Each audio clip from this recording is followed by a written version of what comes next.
Hello, everyone. This is another episode of Fire Breathing Rob. Please like and subscribe to our videos on YouTube. And if you're listening to us anywhere else on a different platform, thanks so much. We really appreciate that.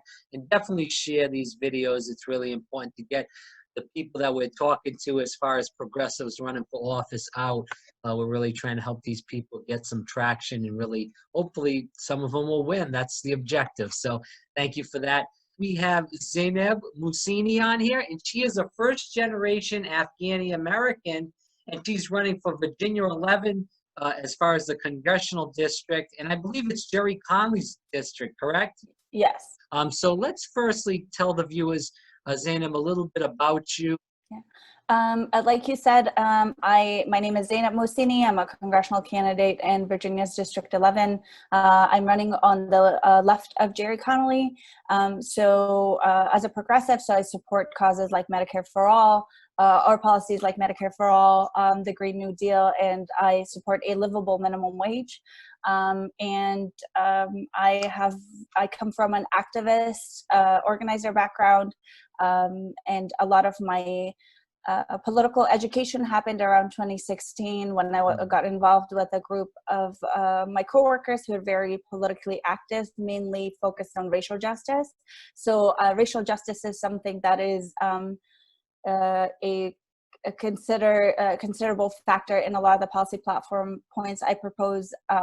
And I was a canvasser for the last two election cycles. I canvassed for progressive candidates at the local and state level. So a lot of my,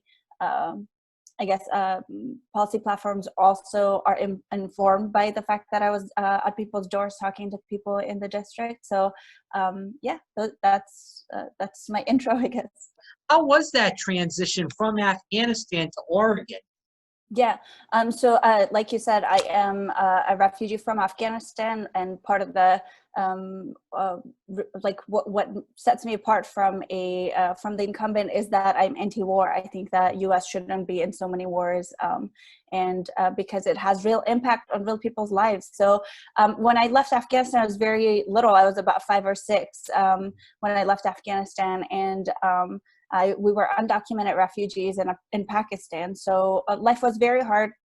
Culturally, Pakistan and Afghanistan are a lot more similar than the general culture in the U.S. The transition was hard, but I think that we were sponsored to be resettled in Beaverton, Oregon, and I was young. I was about 14 years old. When we came, I was in middle school. None of my family members spoke English. So the transition of, we landed in the US on April 14, 2003.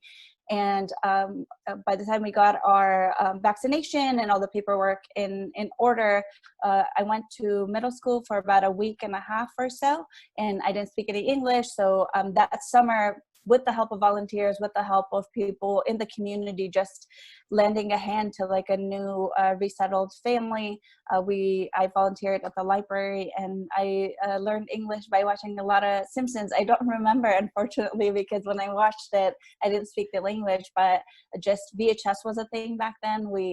Part of like our apartment setup was that people had given us a TV and a VHS player, and I would just check out stuff at the library and put them in. We would just sit and watch. And that summer, I volunteered at the local library, and so I was able to do like basic communication by the time I got to high school. And I was at that age where like a sense of belonging was really important to me. So I think that I put a lot of effort in learning English. And by the time I was a senior in high school, I was taking AP government. So that's awesome. That's a heck of a story. So how are you dealing with getting your message out now digitally with the effects of COVID-19 that we don't really know when this is going to end? Right. So you're absolutely right. I think that when you're a challenger, you also already have a lot of barriers, and especially being a progressive challenger and to an incumbent who's been in that seat for so long is definitely challenging. But I think that it's also really important. We moved everything digital as soon as the stay-home order came. The stay-home order came. So we're reaching out to voters, text banking, phone banking every day. We have all of our volunteers on calls and on text right now. And I try to, I have town halls on Facebook and Instagram that I talk about issues that are important to me. I make videos for people to be able to get our message out. And I think that shows like yours give us a huge boost. Like you said, we are not a rich campaign.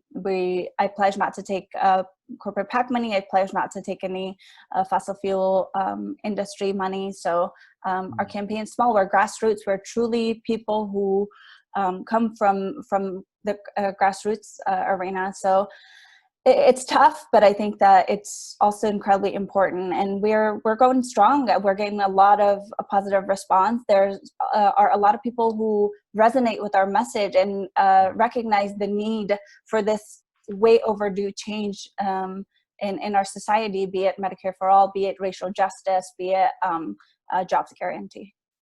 What were you hearing from people on the ground as important issues? I think that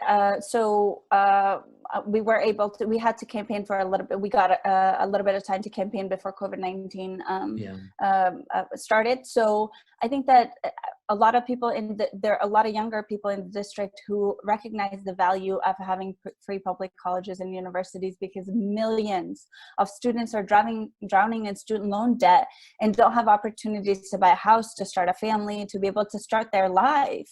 A lot of people, I mean, it's been exacerbated by the pandemic, but Medicare for all is something that we're one of the only major countries that don't have a nationalized healthcare system. So Right. Those are the issues that I see. So many people are in these jobs that they're very unhappy because they need to have a employer sponsored healthcare. So I think that those are the issues that I have faced, that I've spoken to, the issues that are important to me, but also that are important to so many people within this district. If you were to win this election, what would be your first bill that you would want to pass in Congress?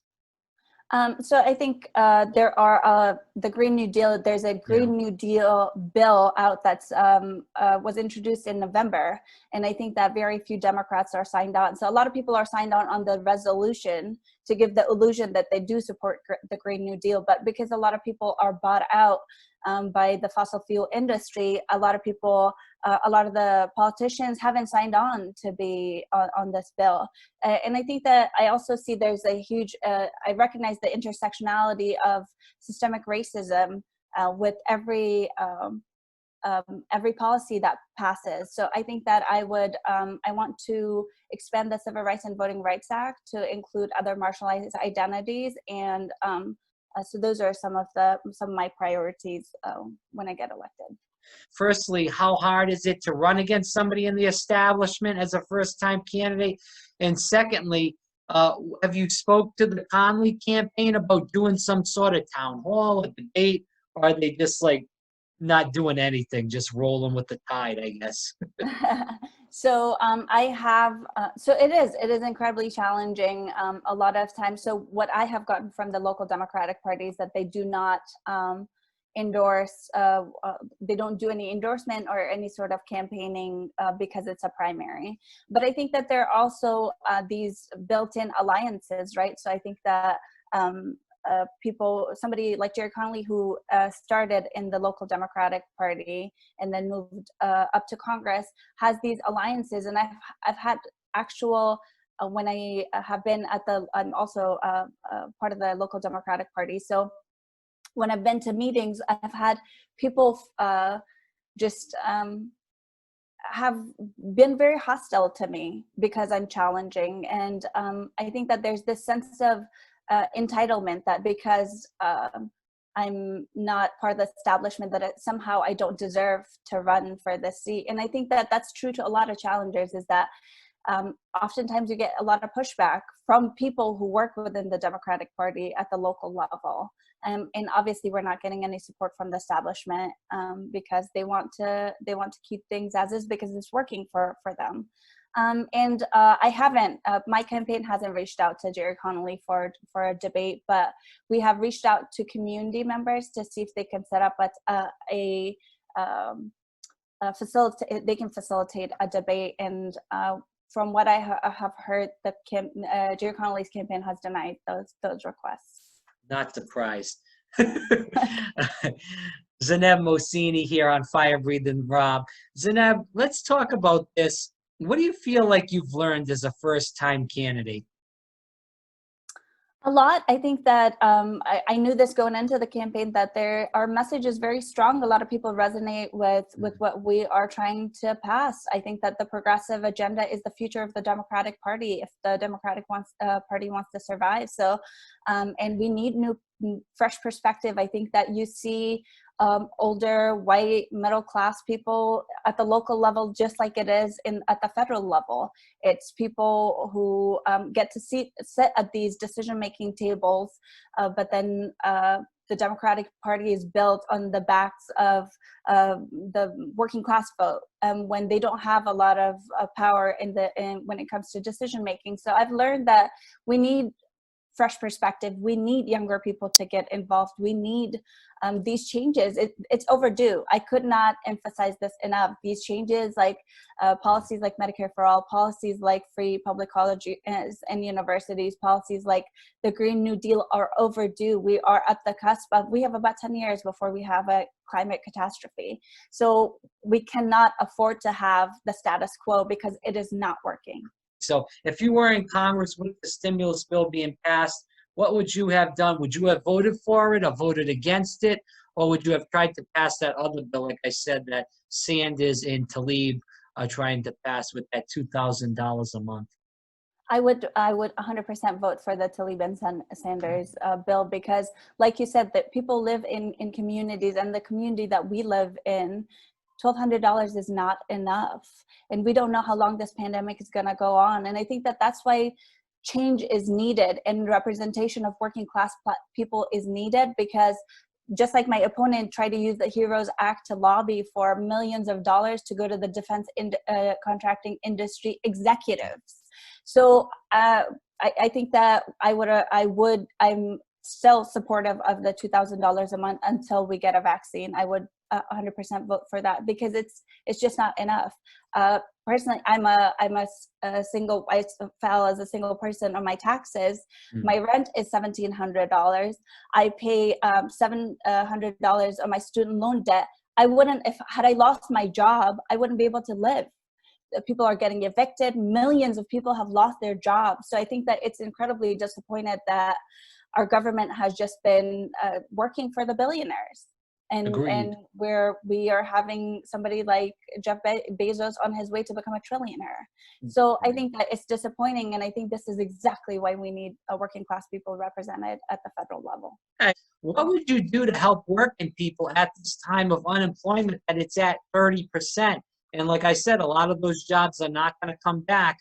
Right. Do you believe, I know you said a Green New Deal, and that's right, a big infrastructure plan for a jobs program so we can create that green energy. Is that one of the plans you would put in place, or what other plans would you put in place to try to, bring some jobs back? Because there's plenty of ways we can do that in this country. Yeah, absolutely. I think that that's exactly my thought process, is that we need to work towards a Green New Deal, and that creates millions of jobs. And I think that implementing Medicare for All immediately would create millions of jobs for people. So I think that a federal jobs guarantee, something like exploring a UBI option, the universal basic income, because we're an incredibly well-resourced country. We just need the political will to be able to pass these policies that are going to improve the lives of working class people, who tend to be majority of Americans.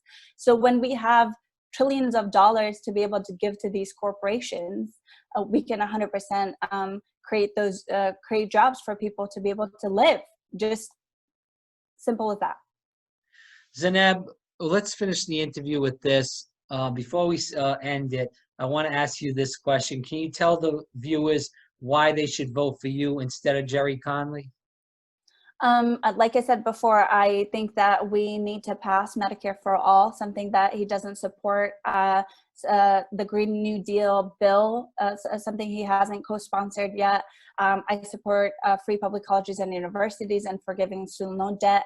I believe in racial justice and equity. So implementing every policy with a racial justice lens, and demilitarizing the police, and reforming our getting out of all these random wars that we're in, and investing it back into our own society.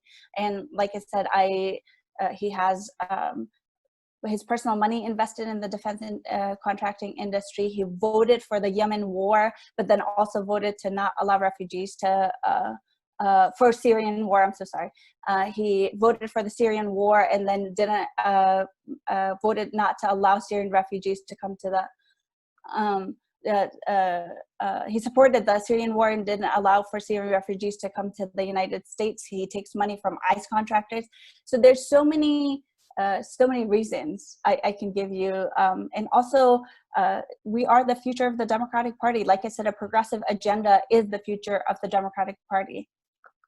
Zainab Mohsini here on Fire Breathing Rob. Zainab, can you tell people where they can find more about you and help you out? And also, when is the election? If you can tell the viewers that too. Absolutely. So our primary is June 23rd. We are encouraging people to request your mail-in ballots. You can do so until June 16th. We want people to be able to practice their right to vote while protecting their public health. You can find more information about my policy platforms at ZainabMohsini.com. I'm on Twitter at Zainab Mohsini, and also on Facebook and Instagram. We're grassroots. Like I said, I don't take any PAC money. So you can donate on our website as well. Zainab Mohsini here on Fire Breathing Rob. Zainab, I'll definitely put all that stuff in the description box so people can find you there for sure. And I do appreciate your time here. Thanks so much for coming on.